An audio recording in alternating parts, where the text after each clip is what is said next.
What on earth is this? I stared intently at the video streaming on my phone. It was a live feed of my house. Specifically, my bedroom. An app on my phone was connected to the surveillance camera in the room. On the screen, I saw my husband and a woman together. Are they embracing? The two of them were so close, there was no way it could be excused as friendly or accidental. As I continued to watch in silence, I heard their voices. The woman said, "She hasn't found out about that, has she?" No! My husband replied. I'm doing exactly what you told me to. It's perfect. She's so dumb, she believes everything. The woman laughed. I can totally imagine that. After sharing a laugh, they began to get intimate and collapsed onto the bed together. I was left speechless, staring at the video in utter disbelief. Because that woman was my own sister. My name is Nancy. I'm 50 years old. I've been married to my husband, Jason, who turns 55 this year, for 20 years. We don't have any children, so it's just been the two of us living together. Since we both worked, we had a comfortable lifestyle, but that all changed about 10 years ago. Jason was diagnosed with early-onset dementia. At first, it was just small mistakes at work, so I never imagined it could be dementia. But as time went on, the mistakes became more significant. He would forget the dates of important meetings with clients or even how to do his job. Eventually, it became impossible for him to continue working. In his daily life, he started forgetting where things were, how to change clothes, and his sense of direction became so impaired that he'd bump into things constantly. There was even a time when he left a kettle on the stove and almost caused a fire. So, we turned to my sister, Amy, who runs a care facility, for advice. She recommended a hospital where Jason underwent tests, and it was there that he was diagnosed with early-onset dementia. Jason retired from work, and now we have a caregiver sent from Amy's facility who comes every other day, while he spends his days in home care. As for me, I've become the sole breadwinner, working hard every day. Nancy, how is Jason doing? It was the day Harris, our usual caregiver, came over. Amy showed up with him, as she sometimes does. Amy, you're here? Yes. He's my brother-in-law, so of course I'm worried. Ever since we started relying on Amy's facility, she's made it a point to drop by now and then before I leave for work. Since she was a child, Amy had always said, I wish I had a big brother. She's admired Jason ever since we got married, and she was more heartbroken than anyone when he was diagnosed with dementia. Despite her busy job, she checks in on us frequently, and I'm really grateful for that. Thanks to Amy and Harris, I can leave Jason at home with peace of mind and go to work. Without my income, we wouldn't be able to make ends meet, so I'm deeply thankful to both of them. That said, they can't come on weekends, so the burden of caregiving falls entirely on me. I work on weekdays, and on weekends, I'm solely responsible for Jason's care, leaving little to no time for myself. I hadn't really noticed it myself, but I must have been more exhausted than I realized. At the hospital for Jason's regular checkup, a familiar nurse immediately picked up on how worn out I was. We've known each other for nearly 10 years, so she can tell when something's off. Nancy, I know it's tough taking care of your husband, but you need to find some time to rest by yourself. She said. I know, you're right. But it's easier said than done. I replied. I could probably ask Amy or Harris for extra help if it came down to it, but I didn't want to burden them any more than I already had. The nurse suddenly brightened. Oh, I almost forgot. A new nurse just joined our hospital recently. She used to work at a dementia specialist hospital in New York. She might be able to help you out. Look, that's her over there.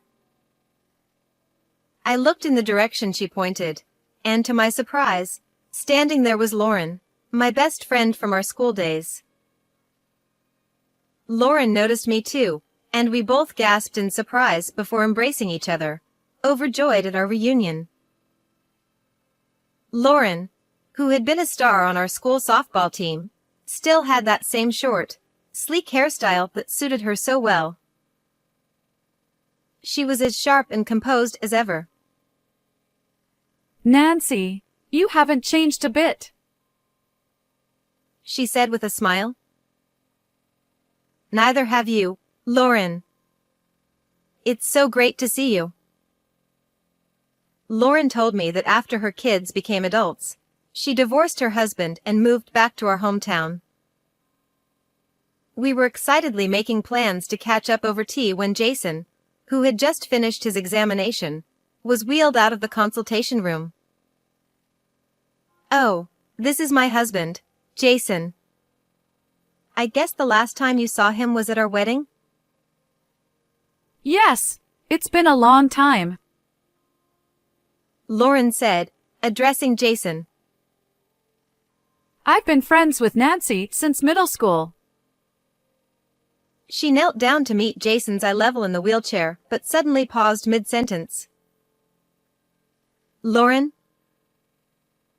I asked, noticing her hesitation.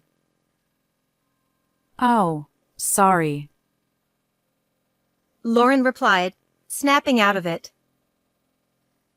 Jason, we met once at your wedding. Is that so? I look forward to your help. Thank you in advance, Jason said with a cheerful smile, bowing his head. Lauren watched him with a somewhat curious expression that I couldn't quite place. Realizing I was puzzled, she quickly stood up and smiled at me. I've taken care of many patients like your husband, so I might be able to offer some advice. I'm sure I can help in various ways, so don't hesitate to reach out, she said. Thank you, Lauren. I'll definitely take you up on that, I replied. We waved goodbye, and after that, I ended up seeing Lauren quite a bit, whether it was to pick up Jason's medication or when he wasn't feeling well. Each time, she looked at me with a concerned expression, but I pretended not to notice and just let it pass. A few months after reuniting with Lauren, I was at the hospital with Jason for one of his checkups. After Jason was called in for his examination and went into the room alone, I heard someone call my name. Nancy. It was Lauren, her expression slightly more serious than usual. Lauren? Is something wrong? I asked. Jason just went in for his test, right? Do you have a few minutes? She asked. Sure, I have some time, I replied, a bit puzzled. Lauren led me to a counseling room. Nancy, how is it going with taking care of Jason? She asked. You're worried about me? Thanks for that, I said, giving her an update on Jason's condition and how the constant care was starting to take a toll on me. Lauren listened intently, and I assumed she was concerned about my well-being. But then she began. Actually, Nancy. What she said next left me in disbelief. Lauren started by explaining that about a week before we reunited, she had seen my sister Amy walking through town with a man. While she knew Amy's face well, the man seemed vaguely familiar to her. I called out to Amy, and she introduced the man as her boyfriend. Lauren continued. When we met at the hospital that day, I suddenly realized that the man I saw was your husband, Jason. I was so shocked. I didn't know what to think. She said. That explains the strange look on your face at the time, but... I trailed off, trying to process this.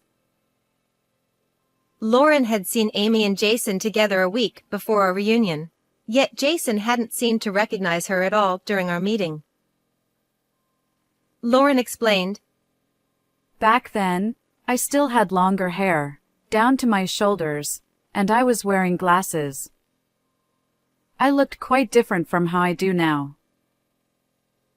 That might explain why Jason didn't recognize her, but still. There's something else that's been bothering me. Lauren added. She mentioned that Jason's behavior at the hospital struck her as oddly unnatural for someone with dementia. She had encountered people faking dementia in her previous job at a specialist hospital, and Jason's behavior resembled that of those pretending. The man I saw walking with Amy in town was striding confidently, speaking clearly, and seemed perfectly healthy. Lauren said. Could it be a case of mistaken identity or a mix-up? I asked. I don't think so. Lauren replied. Jason has a distinctive tear-shaped mole under his right eye, doesn't he? The man with Amy had the same mole. I'm sorry if this sounds inappropriate, but he had a certain charm about him that was hard to miss, even for a man. Realizing how her comment might have come across, Lauren quickly apologized, but she was right. Jason did have that mole under his eye. It's not the kind of feature you'd easily find on someone else. The face, the mole's position, it was too much of a coincidence. Could it really be true that Jason has been pretending to have dementia for the past 10 years and, on top of that, has been having an affair with Amy? It was hard to believe, but Lauren had never been the type to lie. Nancy, I have to be honest. I don't think this hospital is very good. Lauren said seriously. What do you mean? I asked, surprised. The doctors here aren't particularly skilled, and despite the bad reputation, the patient numbers are oddly high. Don't you think that's strange? I think you should make sure Jason really has dementia. Her words lingered in my mind, so I decided to take action. I bought a home security camera from an electronics store and discreetly placed it in our living room and bedroom. I set it up to record while I was at work and made it so I could check the footage from my phone during breaks. When I reviewed the footage, I was stunned. Jason's behavior was completely different from how he acted around me. He didn't seem to have any trouble finding things, and he went about his day normally. Even when Harris, the caregiver, came over, there was no sign that she was actually helping him with anything. What's more, the footage revealed that Amy frequently visited our home when I wasn't there. Their conversations were all captured on tape. Nancy hasn't figured out that you're faking dementia, right? Amy asked in one of the recordings. No, I'm following your instructions. I pretend not to know the date or where things are, and it's working perfectly. Jason replied. I think it's also good to act like you can't write or to try going outside at night, pretending it's daytime. Nancy is so trusting that she'll never catch on. Amy added. What about Harris? Are you sure she won't spill the beans? Jason asked. She's fine. She's a divorced single mother who needs the money, so I've been paying her a little extra to keep her quiet. Amy assured him. After laughing together, they headed to the bedroom, cuddling as they went.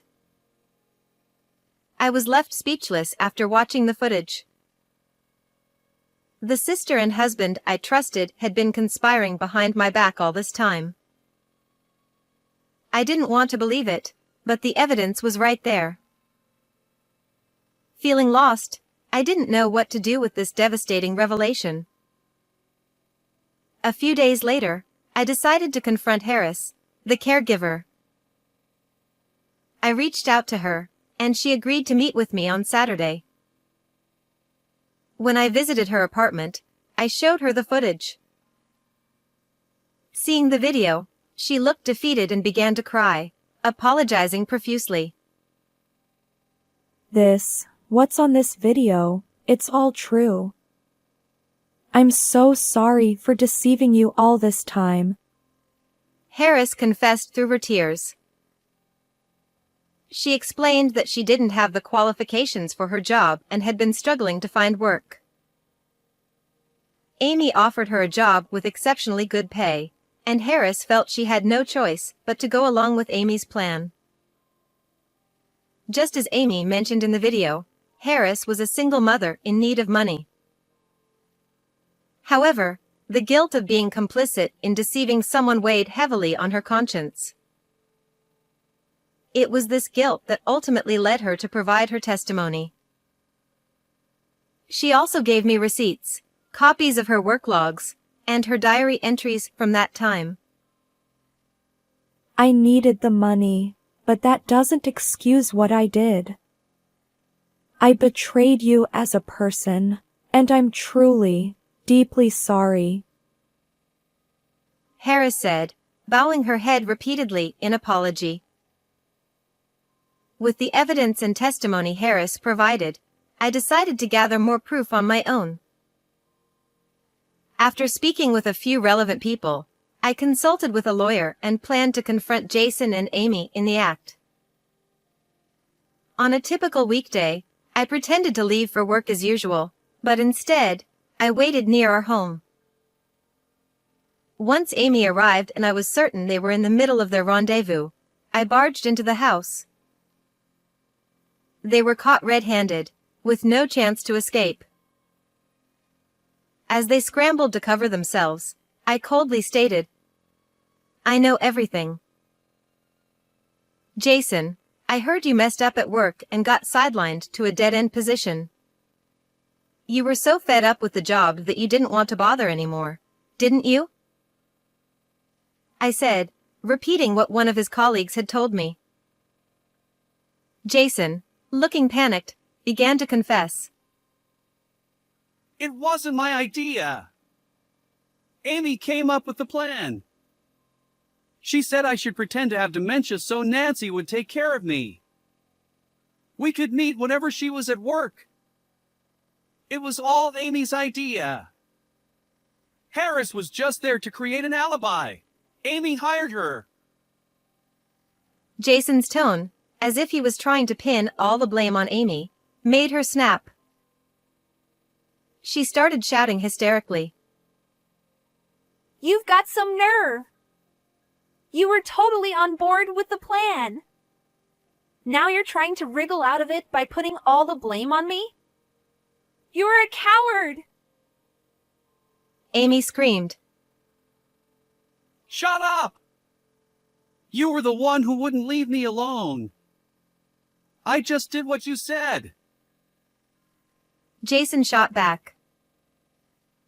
As they stood there, stark naked, hurling insults at each other, I felt my heart grow colder. I couldn't stand to be around them any longer. That's enough. Both of you, get out, now. I yelled. I dragged them to the living room window and threw them outside. I also tossed out their clothes and Amy's bag, then slammed the window shut. They pounded on the glass, pleading with me. Let me in! Jason yelled. Please, listen to me. Amy begged. But I ignored them, pulling the curtains closed. When they still didn't stop pounding on the glass, I sent them a message on WhatsApp. Shut up. If you don't want me to call the police, disappear. Suddenly, everything went quiet. Over the next few days, Jason and Amy kept coming to the house and bombarding me with WhatsApp messages. Fed up with their persistence, I decided to put the house on the market and move into a short-term rental. I had already transferred the house, which was originally in both of our names, into my name alone when Jason was diagnosed with dementia.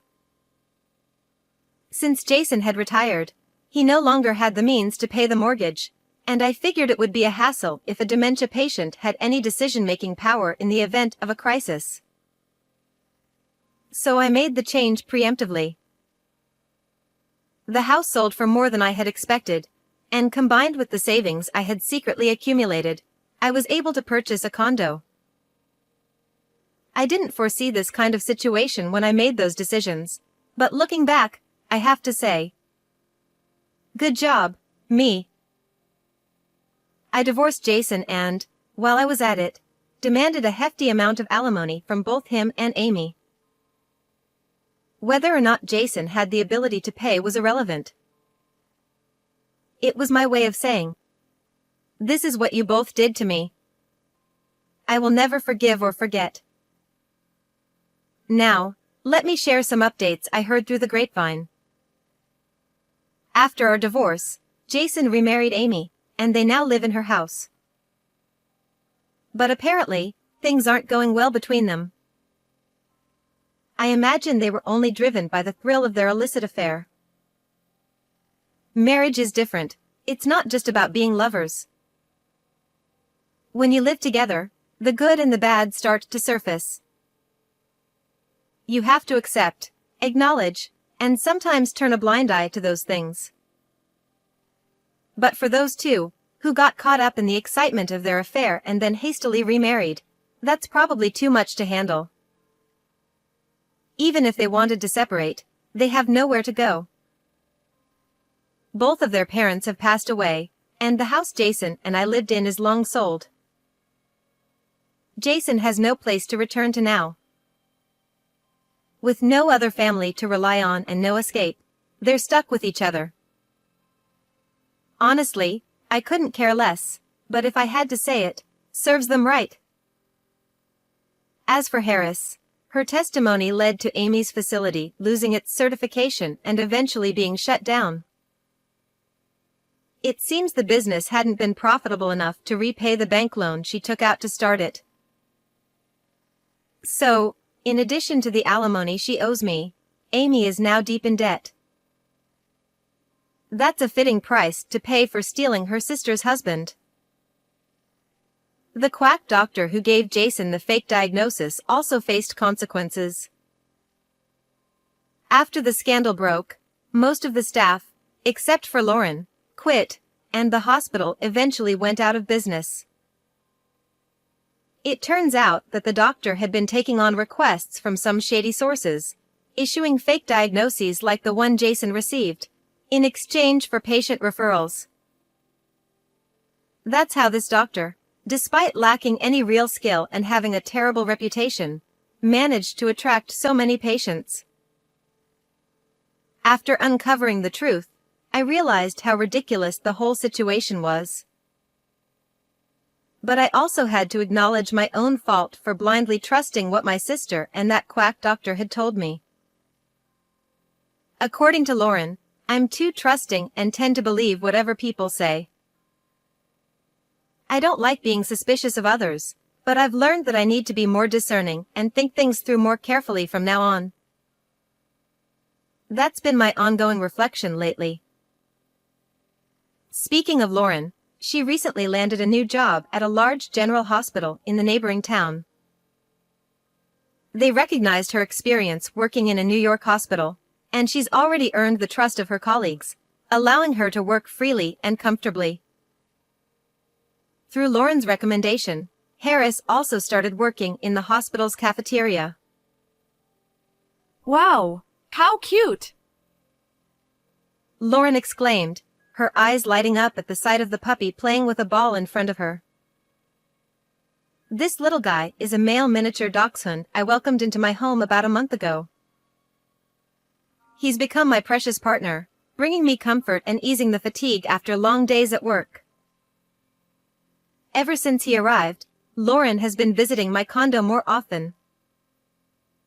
This little one is so adorable. I just can't help coming by to see him.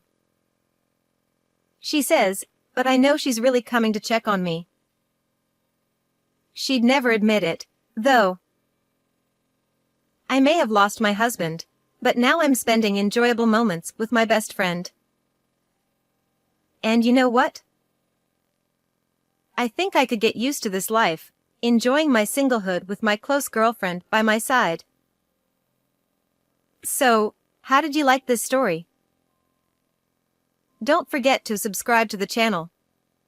And I'll see you in the next video.